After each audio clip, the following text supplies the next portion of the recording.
Welcome to the July 16th meeting of the Bristol Planning Commission. And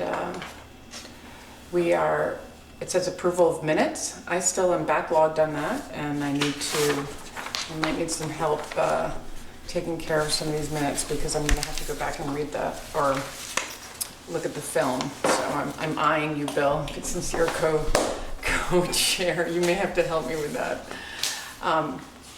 So what I wanted to do tonight, as I said, Andrew's not here, but he's been working on the mapping of the forest blocks and then onto the connector blocks. And I spent some time just familiarizing myself with it and working with him, and I decided it would be good to just kind of review the whole thing. There's a lot of information behind this. And I actually I don't know if anybody got the email I sent out today. It was late, but it had the webinar on it, and I don't know if anyone had watched that prior to, had seen that, because that is a really good thing to watch. It takes a little time, but it's pretty self-explanatory, and I watched it several times because there's lots of options in this process, and all the products are not the same, but the goal is the same. And so that I wanted to sort of just reiterate what the goal is, and then kind of just review the steps that we need to go through, and then what our final product would be and kind of where we are now. So there's some stuff there for you. So in the goal basically is Act 171 was passed to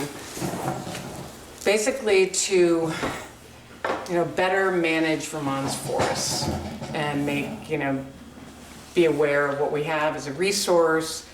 It's not necessarily a conservation or a preservation act. It's a sort of a wide-ranging act that looks at understanding our ecology, how our forests are, how species move through the forests, and there's a lot of, and then how we live within that ecosystem, how we live in the state with the natural state, how we manage our working forests, how it affects our economy, how it affects our health and the health of our communities. When was this act passed? I think it was 2017. A couple years ago. Okay. Yeah. So this, I have a handout that, we may have given this to you before. And then I was sort of hesitating to hand it out again because it doesn't really outline, but I'm going to just do it anyways. And what I want you to remember is that there is, on the second page, highlighted goals and policies. Now these goals and policies are just sample. If you already have that, you might already have that. But so the second page is goals and policies. Now those are sample, and there are some that are kind of restrictive, and I don't want anyone to get concerned that that's the route we're going to take or anything. It's just an example. So basically, and I think we talked about this when Andrew was here, is the first step of this process is to map, is inventory, to map what is existing, and in terms of what they're referring to as forest blocks. And then there's a whole bunch of different levels of forest blocks, priority blocks, and there's just a whole bunch of language that goes with it. Now, some of that you can see in the webinar. I don't think that everyone needs to understand all of it. It's the general idea of it. That's really what Andrew is working on. And all of that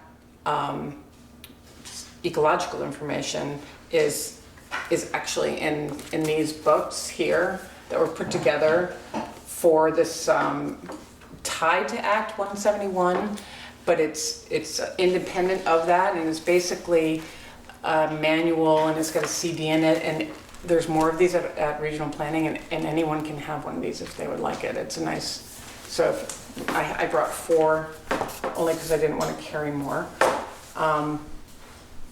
So anyone can have one tonight that wants, and I can get more. It's online on PDF too or not?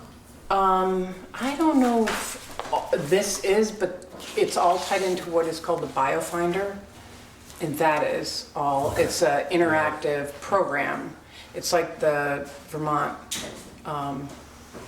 Atlas, the A&R Atlas. Yeah. It's sort of a subset of the A&R Atlas. It just focuses on ecology and habitat and Okay, and then there's a link for the BioFinder in here somewhere, right? right. So a lot of the stuff that I'm handing out is duplicates, but sort of, there's been a lot of information on the web and a lot of discussion about this. Did you send out the link to the webinar today?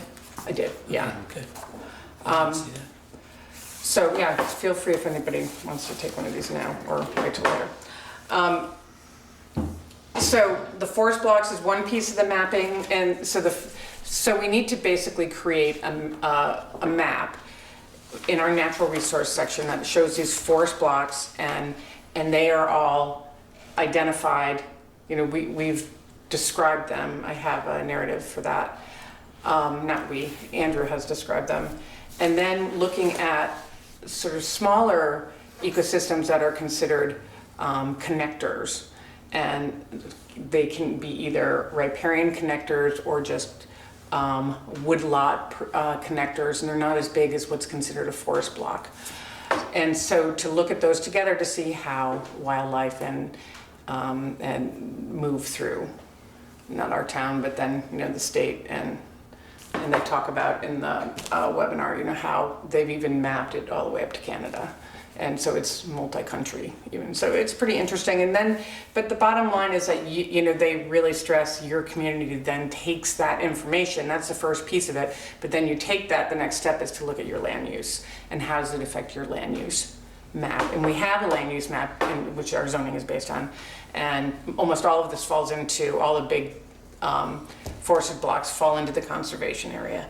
But then do we, after understanding all this, want to tweak any of those goals and policies? So we're not going to talk about that part tonight, but I just wanted to review this piece again and kind of, we started by looking at the big blocks, and I brought, this is the map that Andrew just finished up, and I brought 4 of these so that we could kind of all look at them in large scale.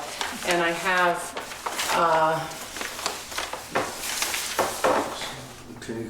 I have his description of all of the areas. So now I'll pass that out now. I'm loading you up with stuff. Here, I just give you this. So this is a description. It starts out describing, there's 4 different highest priority forest blocks, which are the dark green. And then the light green is a priority forest block. Actually, the definition on here may be a little different than the definition, because we're sort of tweaking it and he left and I didn't change the map, but I changed this. But it's the highest priority forest block, and then a priority forest block. Now, then you go to the red striped, which is not, I'm changing that title to, let's see, what did I call it? It's not a block, it's a connector. Connector? It's a habitat connector. And that's what these little corridors are here? Now the corridors, those are the riparian wildlife connector. He calls it connectivity. I'm calling it the riparian habitat connector. So I need to change this legend a little bit, or he does. So in the description, he describes all the ecological information and wildlife information on the big block areas, and there's 4 of them. And that information he has gotten from the BioFinder, from some local mapping and local, studies that have been done over time. And there's still some more to put in there. And also this meeting is for anyone to share any information that, you want to add, because that's what we're here for. So the baseline would be this map, which is state information that's kind of given. Mm-hmm.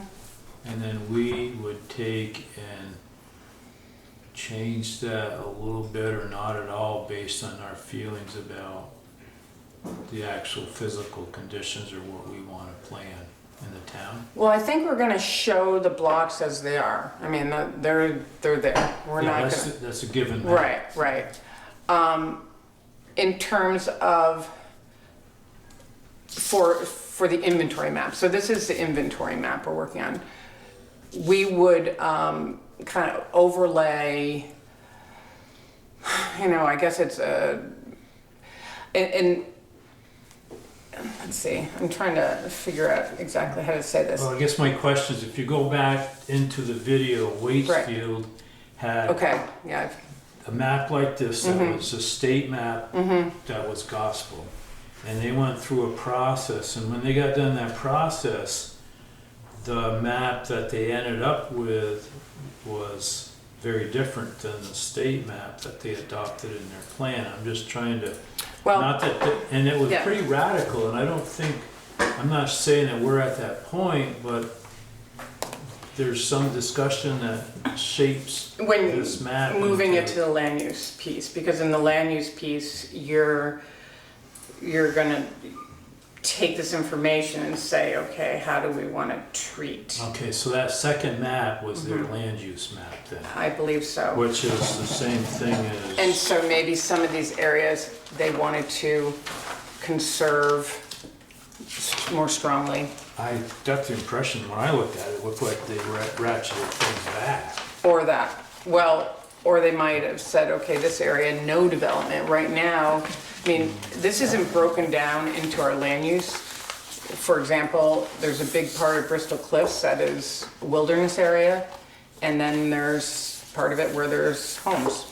So it's not a land use map, it's purely a forest block identification. But It's our not, land, I'm sorry, but No, our that's land right. map was just 3 basic colors. right, conservation, and then the other different zones. Yeah, because there was a high density around the village, a Right, conservation, right. and something else. And none of these high priority blocks, I believe they're all in conservation. But we'll get to that part, and it's also, there are, and I know that there's some areas in here that there's potential for development. And I guess the question is then, how is that done? And that, maybe that then we are looking at tweaking the conservation land, the conservation, I don't know. I mean, I don't know. Or there's other areas where we want to say, this is an important piece that will connect this area to this area. So we want to be careful what happens in here. We're not saying we're going to restrict development, but we want to make sure that certain corridors are available for wildlife. I had a couple other, so what I would like to do is look at this, and maybe if you guys want, and it's a lot to read, and I'm sorry I didn't get this to you sooner, but it's just the way it is, and we can continue to talk about this. This is not the last conversation we'll have.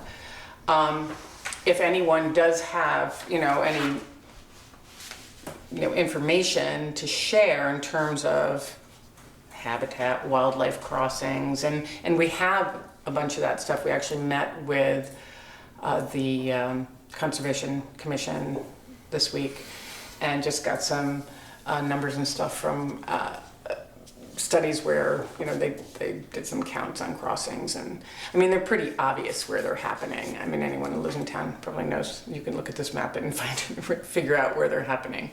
Along 116 here and along here. But we had a bear go down North Street last week, right? So where was he going? You know, it's like, where was he coming from? He's out of bounds. And so, so I had a couple of kind of fun graphics I wanted to just share. I'm going to pass them out.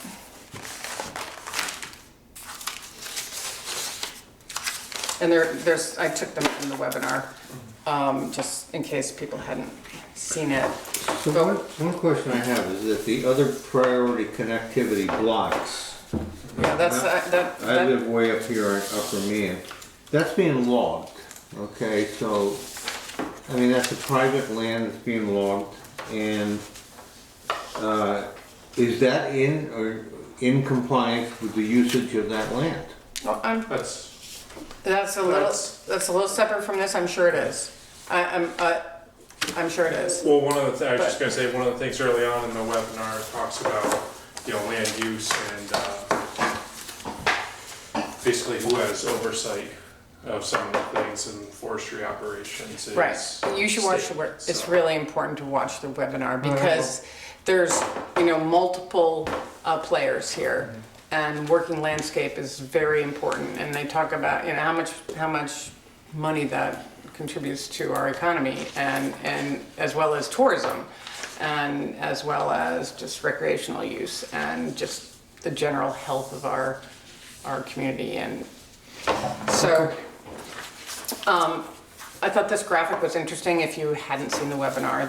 The top graphic on here, there was this bobcat study, and I don't know where this is, but all the yellow dots, it's overlaid, it's over a orthophoto. All the yellow dots is where they had bobcat sightings. And the point of this graphic is to show how you see them in the forest in the big blocks of forest and then smaller blocks of forest and then occasionally going out into the wetlands. But then you see them moving across this very narrow, right here, these two orange arrows on the side here. You see the dots going along this very narrow hedgerow and then along this driveway that has a hedgerow on it to this other big forested area. So that's kind of one of the principles that it's really easily seen in this study and how they did the graphics for it. That just that small amount of green space along a road or existing road can provide a way for wildlife to move, and it's overall just healthier for our populations. And then this is just more of a real simple graphic down below here showing that connectivity. If you take, eliminate trees, or it's not just trees, it's, in most cases it's low shrub and where animals can move through without being seen.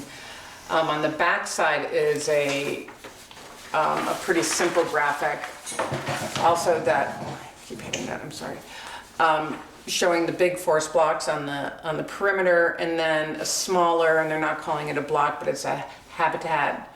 It's one of these habitat connectors. It looks like a block, but it's not big enough to be a forest block.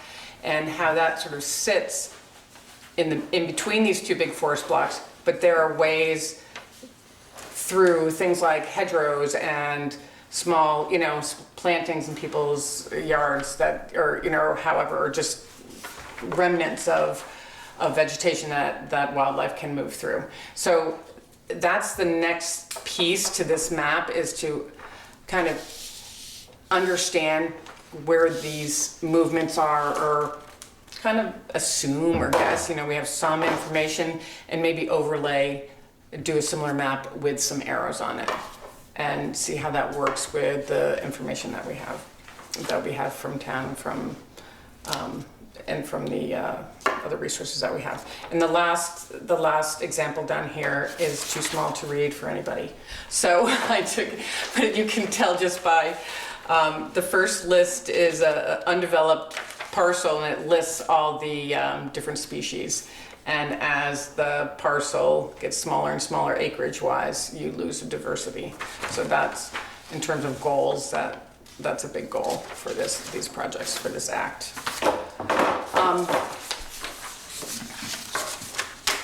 So, anybody have any questions about that? Okay. That's part of what I made it through today. You did. Yeah. So, you know, I watched it a couple times, so it's, I was just kind of hoping that we could maybe have a little back and forth here and maybe even, you know, put some trace over this if anybody wants to do that Well, and try to, what? Go ahead. Okay, Keep going. and to think about, you know, how we might develop this map. I had some thoughts along here. The light green is considered to be a priority. Do you want one of these? Actually, I have, No, I was just wondering where you were pointing. I All right. have it up on my screen, I'm good. okay. So, these are sort of the, I'll go over the, actually what Andrew outlined and then I added to. So, I'm not gonna read all of the description for the different forest blocks. I'll spare you that, but it would be good if everybody could read that, you know, for your homework. And please, this is also on the Google Drive. Has everyone been able to access that? Because if you can't, I can email you. Do you get email? You get it. Yeah, so I can just email you anything we're talking about, but I think I brought everything pretty much. So if you want to just, you know, read over this and make any comments on it, that would be good. Okay, so we have Hogback Mountain. So everyone knows where we are. This is what we call Deer Leap, and hike up the cliffs. You're here. Route 116. This is downtown Bristol. Route 116 curves along here, along the river. This is the road up to Lincoln. Nope, did I have that wrong? I put that wrong. Oh, this is the, okay, what? Yeah, this is the road to Lincoln, and this is, why am I confused? This is 17. Oh, 17, okay, thanks. It's I'm looking at it upside down. And then here's Meehan Road. So you have the dark green as the higher priority, and that ranking is coming from the state BioFinder information. And then these lighter green, as I said before, are priorities, but they're not as significant. But then you have this block here, and block here. So then you have all this land in here that is, you know, it's wooded. Well, you can tell us what it's like in here, Bill. Down, they live up there. Right, so what's it like? It's like some open, some closed, it's not fully developed, it's, There's a farm over here, I live up here, it's totally wooded. so there's a lot of open Being land. logged someplace over here. So that's considered, we're considering that a connector area. Then we get bears. Right, so, but the bears, you know, they wanna get from here to here, or maybe here to here. Here to here, they do have to cross a road, but this connection, well, there's a road here as well, but this is what's considered a connector. So, in this map that Andrew had given us Which is, before, yeah, oh, that's a had just different the one. orange spots, and now it's broken down into light green and crosshatch. That, What now drives that? which map is that? So this is the other map you said. That's the one that has the property owners on it. It's, Yeah, That's the but still- conservation one. I gave you a new updated one of that tonight. I would, just because you have a bigger one. Yeah, so- it's the same, it's the Yeah. same. It's the map. same. yeah. It's the same map. Now So that I guess my map- question is, what is driving, in this map, these areas are like all orange as a habitat block, but. Because it's a now- different, it's just a different map. And that map, But somehow it's been, somebody has to have some thought to break it down into two subzones, if you will. so Andrew made the decision to use those definitions. If you go back to the webinar, there's a whole lot of choices. There's a whole lot of criteria you can use. And he actually, and so we sort of decided to use the two the two forest blocks, and then I think he was really, we were figuring it out. And he also then overlaid ownership and conservation easements on that. So we're kind of comparing apples with oranges by talking about that map now. But I see what you're saying. It's not, it's just what, It it's looks all like the same definitions. areas are mapped. They're It's just the how same it's- area, they're subzones. This is only two criteria, two different classifications, whereas this is more in depth. So these two are subzones of what's orange on here. Yes. And I just wondered what I don't know why would that one. drive somebody to make the determination this is cross-hatched and that's green. Because the solid colors are blocks, they're bigger, it's a bigger land acreage. The crosshatch is smaller. Yeah, but somebody must have thought of it as a reason why. There must be somewhere. Well, Andrew actually made that up. Okay. So what? He likes to make his own stuff up based on the facts. I was like, you're getting too complicated. Why are we doing that? It's, you don't have to, you could do your map totally on local information. Yep. That's why it's confusing, and maybe you could explain that. I didn't get through the whole Yeah. webinar, it was a little too long for my lunch break, so. I'm still trying to piece together, so this is the mapping, right? And Inventory. this is Yeah. the inventory, right? And this is Right. what we're set to, but how it's classified is up to us, is that what you're saying?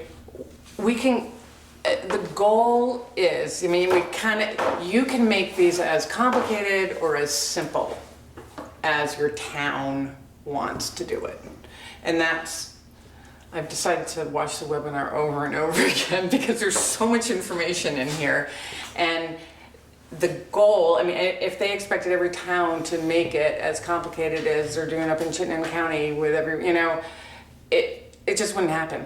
And I don't think. So, but the goal is to say, look at what we have. And then there's a lot of categories that just don't even apply to some towns. So we were kind of feeling our way. He was sort of feeling his way through it and we were talking about it. And so I don't really even know what you're referring to. Oh, Are there predefined categories somewhere that are There to be used, or Well, are these? You said it's- Andrew kind of well, went okay. off on his own. I He didn't used know his if own there was a- colors, okay? He Okay, used his no, own no. colors. I didn't know if so- there was a list of. No, you these could categories make a and how map they're and defined. make it any color you wanted to. Yeah, but the basic inventory is from the state, so it's gospel, so I understand it. right. So something must be driving Well, you're, him to go another layer down to yeah, come okay, up with well, I'm not, sub-layouts. Well, guess. I is think this the he state, had- is the state saying this, or is Andrew saying this? the state, all this information is from the state. Okay, so this Andrew is was the- just mixed, this he is was the just gospel. using different criteria. Right, so this But we don't have every little piece of information here. I see what you're saying here. So he combined habitat blocks and corridors. I suggested to him that we should have corridors separate. And I think that he was a little confused at that. I don't want to say this on camera. I don't know. But this Maybe he seems to wasn't make confused sense, about though. it. This seems to make sense what he's done. Well- Because he has corridors in here and he also Right. has the Right. state definitions of these Right. various So areas. this is kind of a draft. Yeah. He wanted to get the conservation information on here. And so I think that he just combined these areas at that time.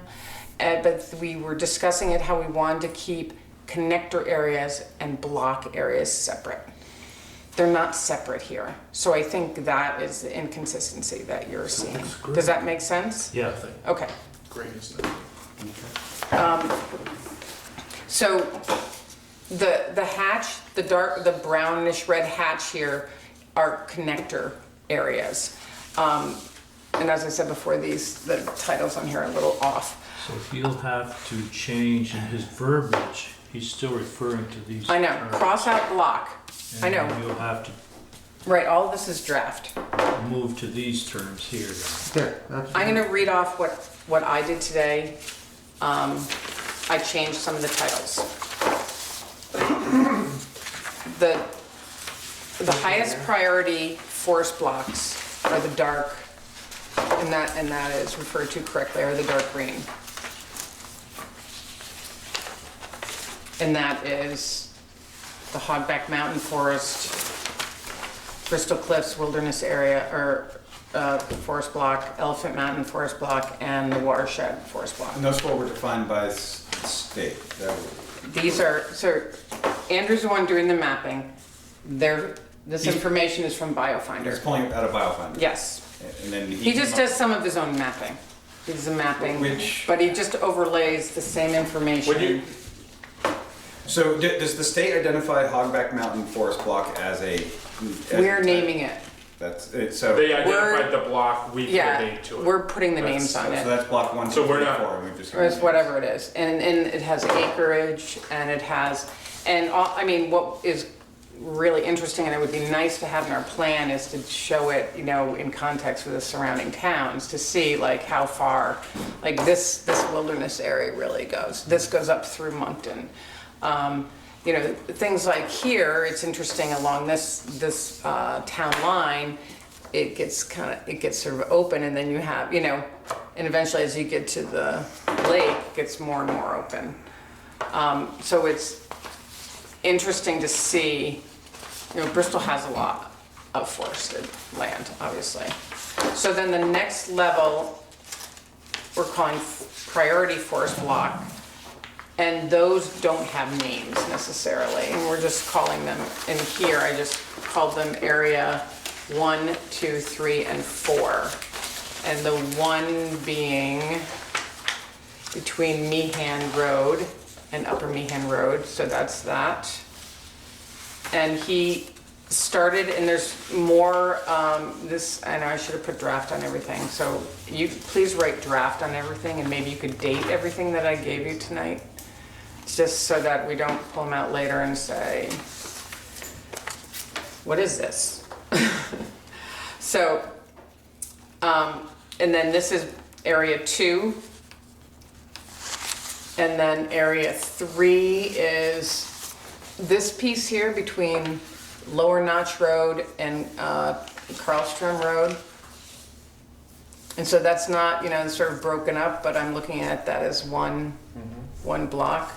And then the 4th area, I'm looking at all these sort of smaller blocks that run north-south along the eastern town line.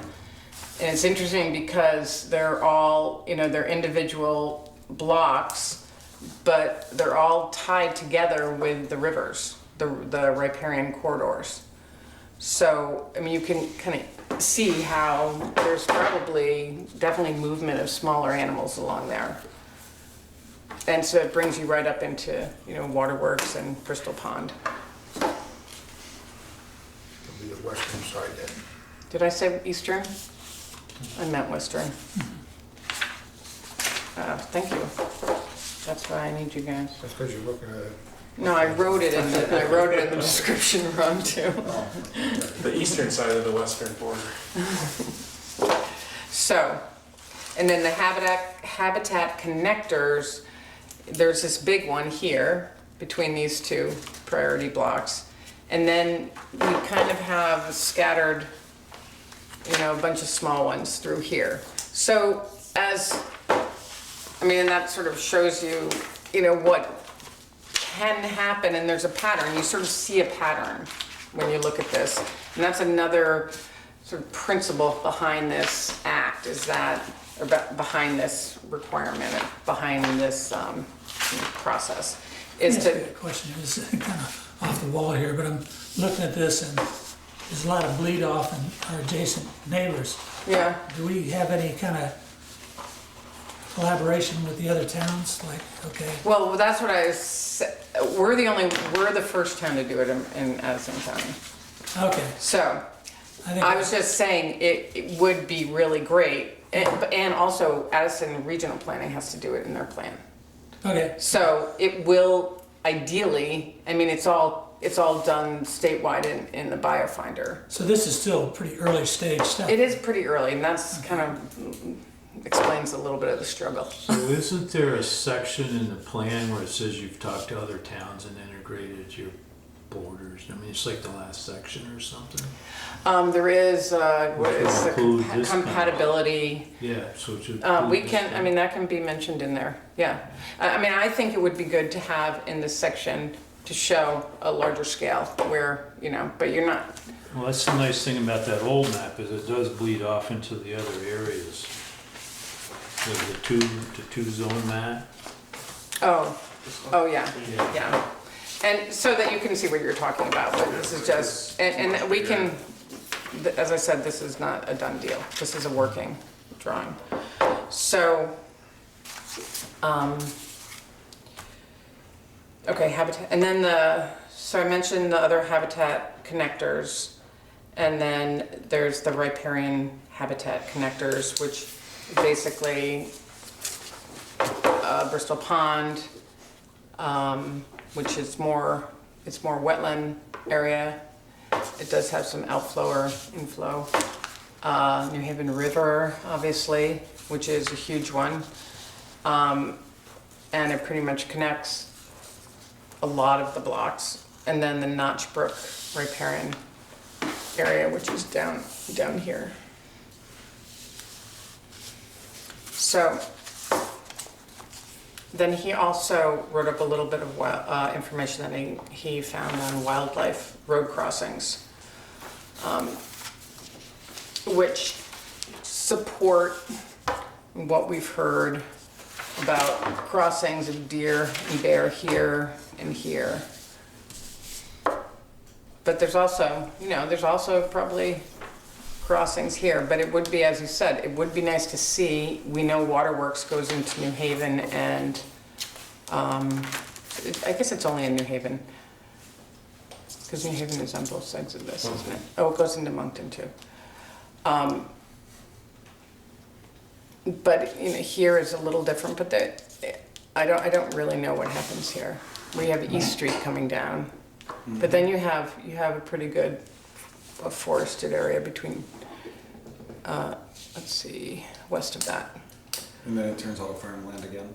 Yeah, But yeah, it gets very spotty right, to the and west. then just you keep going to the west, and it's amazing how few trees you have in Bridport and Panton and New So- Haven. yeah. So, I don't know if that was helpful, but I think that, so I would love to get feedback on this so we could, try to move forward on it. There's a lot of text now, and this needs some comments, but we'll keep working on that. Andrew has also, I think I saw that you had it put together, the natural resource chapter, but he's just it's very early stages on that. So Yeah. taking the appendix that was done, I guess that was in 2006. That was before I was here. Chris, do you remember the natural resource section appendix? Why it was an appendix? It just because? The overall, this was all the mapping. It's all it Okay. is. It's just Yeah, there's a lot of language in there too, and graphs and stuff. Anyways, so we're gonna take that and work with that. So one thing I did look at, which is a lot of this land's conserved, either by ownership or by easements, if you will. But this map here shows everything that's in black is not conserved land. And we talk about, we're just trying to keep the bears on a path and everything, but this information will be used to potentially impede development or challenge development. And so some of those, like if you look up in the Meehan Road area, you look down on the flats, there's a lot of land that is still not conserved in these areas that may be ripe for development Right, well, and could meet a lot of resistance if we don't set up our zones or areas properly. Some of this stuff, like, you know, over here in the middle of the, adjacent to the Green Mountain National Forest, I don't know, that block there, and some of this stuff down here, it's up on the mountain, so it might be academic, but I don't think we want to lose sight of the fact that some people have not chosen to conserve their land in these well, areas. I don't think, I totally agree. And I think that is the next, that's what the goals and policies and actions are all about, is us, you know, at this board making, realizing that there's gonna be development, there's gonna be people who wanna develop their land. And so it's, none of this is, a conservation plan does not mean no development. It means it's management. So it's really management with the facts and the input from the community. Kevin, So- where'd you get that piece? Yeah, where did you get? So I just overlaid all the non-conserved areas on this map over the new map. And just blacked them out. You made that. So I made it. Yeah, he yes. made it. I'm He sorry. didn't- I made it. I don't think that was.